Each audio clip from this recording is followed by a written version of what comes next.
పవన్ కు ప్రజా జీవితంలో ఉండే అర్హత లేదు. నిన్న పవన్ కళ్యాణ్ చాలా పిచ్చిగా మాట్లాడాడు. చంద్రబాబు దగ్గర పవన్ కళ్యాణ్ ముష్టి 24 సీట్లు తీసుకున్నాడు.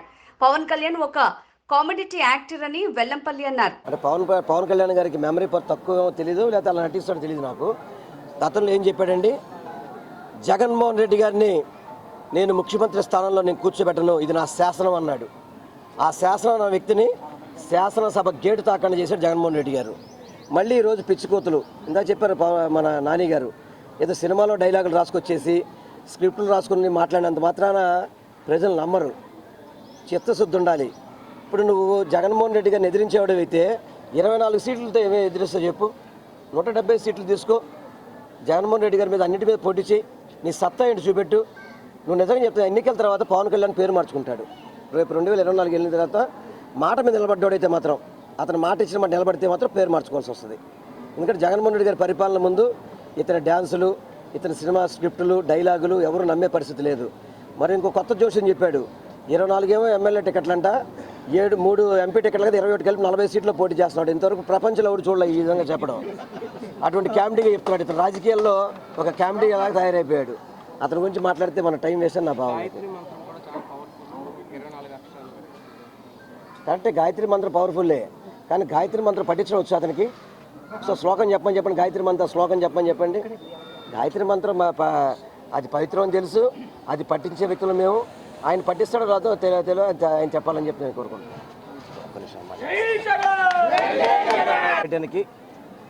మొట్టమొదటిగా ఈరోజు మా సెంట్రల్ నియోజకవర్గానికి అడుగుపెట్టిన మా సోదరులు స్థానిక పార్లమెంట్ సభ్యులు కేసీఆర్ నాని గారికి, అదేవిధంగా కార్పొరేటర్ శిరీష గారికి, ఈ కార్యక్రమం ఇచ్చేసిన రుహుల్లా గారికి, విష్ణు గారికి, గౌతమ్ రెడ్డి గారికి, మా ఇతర కార్పొరేటర్లకి, పార్టీ నాయకులకి అందరికీ కూడా పేరు పేరు నమస్కారాలు తెలియపరచుకుంటూ, ఈరోజు ఉదయం 7 గంటల కాడి నుంచి ఇప్పటి వరకు కూడా ప్రతి ఇంటికి కూడా టచ్ చేయడం జరిగింది.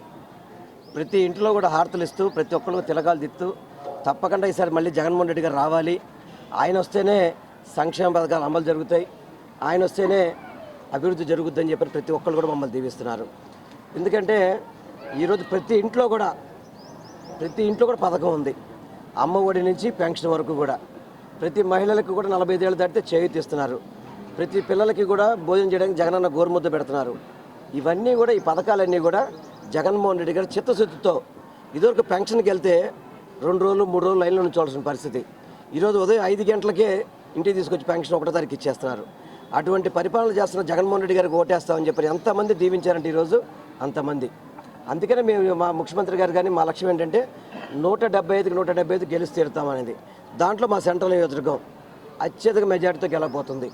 ఇందాక మా నాని గారు చెప్తున్నారు, ఏదైతే బాండోమా 2014 నుంచి 2019 వరకు ఎటువంటి పరిపాలన చేశాడు, ఎన్ని కబ్జాలు చేశాడు, ఎన్ని రౌడీ జైలు చేశాడు, ఎంతమందిని ఇబ్బంది పెట్టాడు, పేద ప్రజల ఆస్తిని ఏ విధంగా దోచుకోవాలని చూశాడు, అటువంటి వ్యక్తి ఇక్కడ పోటీ చేస్తున్నాడు. కాబట్టి ఎట్టి పరిస్థితిలో ఈ నియోజకవర్గంలో అతను రానివ్వము. అటువంటి రౌడీజం చేసే వ్యక్తి, గోండాయిజం చేసే వ్యక్తి, భూదందాలు చేసే వ్యక్తి మాకు అవసరం లేదని చెప్పని ఈరోజు నియోజకవర్గ ప్రజలందరూ కూడా జగన్మోహన్ రెడ్డి గారి వైపు మొగ్గు చూపెడుతున్నారు. ముఖ్యంగా ఈరోజు కేసీఆర్ నాని గారు పార్టీకి రావడం, వైసీపీ పార్టీ రావడం ఎంతో బలం. ఎందుకంటే గత 10 సంవత్సరాల నుంచి ఎంపీగా పనిచేశాడు. అటువైపు కేంద్రం నుంచి అనేక చక్కటి కార్యక్రమాలు, మనకు ఫ్లైఓవర్స్ కానివ్వండి, టాటా ట్రస్టుల ద్వారా అందరికీ ట్రీట్మెంట్ చేయడం కానీ ఎన్నో చక్కటి కార్యక్రమాలు చేశారు. ఎందుకంటే 2019లో మొత్తం అన్ని చోట్ల ఫ్యాన్ గాలి వీసినప్పటికీ కూడా పార్లమెంట్గా ఆయన గెలిచినట్టు ఆయన వ్యక్తిత్వం మీద నమ్మకం ఉండి చాలా చక్కటి కార్యక్రమాలు చేశారు. కాబట్టి ఆ రోజు ప్రజలు మళ్ళీ దీవించారు. 2024లో చంద్రబాబు నాయుడు ఏ విధంగా వాళ్ళ కుటుంబంలో చిచ్చుపెట్టాడు, ఏ విధంగా ఆయన్ని ఇబ్బంది పెట్టాడు అనే సంగతి మీకు తెలుసు. తెలిసి జగన్మోహన్ రెడ్డి గారు కూడా ఆహ్వానించి హక్కును చేర్చుకొని కేసీఆర్ నాన్నని ఇక్కడ ఉంచే పెడదాం, తప్పకుండా ఈసారి మళ్ళీ హ్యాట్రిక్ కొడతాడు. హ్యాట్రిక్ కొట్టడమే కాదు, 175 నియోజకవర్గాల్లో ఎమ్మెల్యేలు గెలుస్తారు, అదేవిధంగా 25 నియోజకవర్గాలు ఎంపీలు గెలవాలని చెప్పి కాన్సెప్ట్తో నాని గారిని తీసుకొచ్చారు. నాని గారు, జగన్ గారు జోడీ గుర్తుపెట్టుకోండి, విజయవాడ నగర అభివృద్ధికి ఒక మలుపోతుంది. జగన్మోహన్ రెడ్డి గారు విజయవాడ నగరానికి 150 కోట్లు పెట్టి స్పెషల్గా అభివృద్ధి నిధులిచ్చి అభివృద్ధి చేశారు. కృష్ణలంక కరకట్ట ప్రాంతం చూడండి ఒకసారి. గతంలో చంద్రబాబు నాయుడు కరెక్ట్గా ప్రకాశం బ్యారేజ్ అవతలే ఇల్లు ఉండేది, అతను కిటికీ తీస్తే కృష్ణానది కనబడుద్ది. కానీ వరదలు వచ్చి ఇబ్బందులు వచ్చినా కానీ ఎప్పుడు కూడా ఏ క్షణం కూడా కృష్ణలంక కరకట్ట కానీ వాళ్ళకి ఎప్పుడు కూడా సహాయం చేయాలి, ఆలోచన చేయాలి.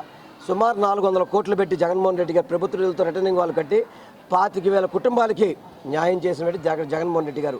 ఇది అభివృద్ధి అంటే. అంతే తప్ప అమరావతిలో 4 బిల్డింగ్లు కడతానో, ఎక్కడో 4 టవర్లు కడితేనో అభివృద్ధి కాదు. ప్రతి ఒక్క పేదవాడికి నిలువు నేడుస్తున్నాడు జగన్మోహన్ రెడ్డి. ఇల్లు కల్పిస్తున్నాడు, చదువు నేర్పిస్తున్నాడు, వైద్యం చేస్తున్నాడు. ఇవన్నీ చూసి ఈరోజు 175 నియోజకవర్గాల్లో వైసీపీ విజయకేతనం ఎగరబోతుంది.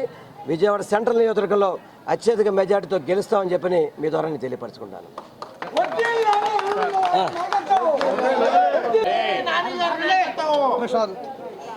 అందరికీ నమస్కారం అండి.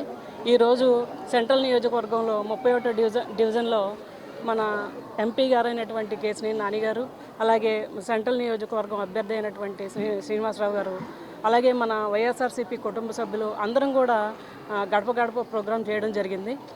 ప్రతి గడపలో కూడా అనూహ్యమైనటువంటి స్పందన, అలాగే హారతలు పడుతూ, అలాగే అన్నయ్య అన్నట్టు తిలకాలు దిద్దుతూ మాకు ఆ పథకాలు ప్రతి పథకం కూడా మా ఇంట్లో ప్రతి పథకం కూడా వస్తుందని చెప్పి ఆయనతో చెప్పడం జరిగింది. అలాగే మనకి జగన్మోహన్ రెడ్డి గారు ఏ విధంగా అయితే మనల్ని లేడీస్ ఏ విధంగా అయితే ప్రోత్సహిస్తున్నారో మా కార్పొరేటర్లు కానివ్వండి, ఎమ్మెల్యేలు కానివ్వండి, మా అందరినీ చూస్తేనే అర్థమవుతుంది. అలాగే చంద్రబాబు నాయుడు గారు ఏం చేస్తున్నారో మన పక్కన కేశినేని సార్ గారిని చూస్తే అర్థమవుతుంది. కాబట్టి సైకిల్ ఎక్కడ ఉండాలి, బయట కాదు చెత్త కుప్పలో ఉండాలి, గ్లాసు సింక్లో ఉండాలి, ఫ్యాన్ ఇంట్లోనే ఉండాలి. ఏది వాల్యూ అయిందో మనందరికీ తెలుసు. కాబట్టి మళ్ళీ మనకి పథకాలు కానీ, మంచి ప్రభుత్వం కానీ, మంచి అభివృద్ధి కానీ కావాలంటే జగన్మోహన్ రెడ్డి గారిని ఎన్నుకోవాలి. అలాగే పెన్షను ప్రతి వృద్ధురాలు కానీ, పెద్దవాళ్ళు కానీ అందరూ కూడా తెల్లవారుజామున లేపి మరీ ఇస్తున్నారు. అలా కాకుండా మళ్ళీ ఎగస్ పార్టీ కనుక వస్తే కనుక మళ్ళీ బాక్స్లో నిమ్మకాయ పచ్చడి, పెరుగన్నం వేసుకుని మళ్ళీ లైన్లో నుంచోవాల్సిందే. అది కూడా మొత్తం ఇవ్వరు, సగమే ఇస్తారు. 2 రోజులు పడుతుంది అది కూడా తీసుకోవడానికి. కాబట్టి ఇవన్నీ కూడా ఆలోచించుకుని పెద్దవాళ్ళందరూ కాదు, పిల్లలు కూడా అందరూ కూడా ఇంట్లో అందరికీ చెప్పి, అమ్మఒడి అన్నీ వస్తున్నాయి కాబట్టి ఇంట్లో మీ పేరెంట్స్కి చెప్పండి, పెద్దవాళ్ళకి చెప్పండి. పెద్దవాళ్ళేమో అన్నయ్యని, కేశినేని నాని గారిని ఇద్దరిని ఆశీర్వదిస్తారని చెప్పి మనస్ఫూర్తిగా కోరుకుంటూ, అలాగే మా వైఎస్ఆర్సీపీ కుటుంబ సభ్యులకి, అలాగే మీడియా మిత్రులకి నా ధన్యవాదాలు.